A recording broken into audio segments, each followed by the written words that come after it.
Good day guys! Ngayon pala maglilinis tayo ng throttle body nitong Lancer.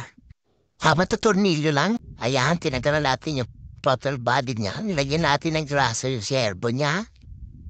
Ayan, sobrang dumi niya. Nilagyan para nila yan ng triban. Kaya tinatanggal natin. Masama kasi yun sa makina. Inihigop siya ng radiator. Kaya dapat hindi naglalagay ng triban sa mga parts ng dinadaanan ng tubig. Kasi minsan, inihigop talaga siya ng radiator. Tapos naipit pa, nagbabara na. Ayan. So medyo malinis na siya dyan.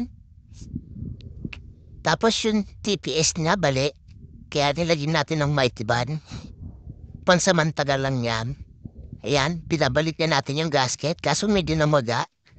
Kaya ginawa natin ang paraan paano natin may sasalpak. Pero naisalpak naman natin ng okay. Kaya ikakabit na natin, 4 na tornilyo lang uli. Ayun na, nakakabit na. Sineset lang natin yung TPS niya. Ayan, na-under na. Okay na siya. Thank you for watching. Salamat sa tiwala. Please like and share.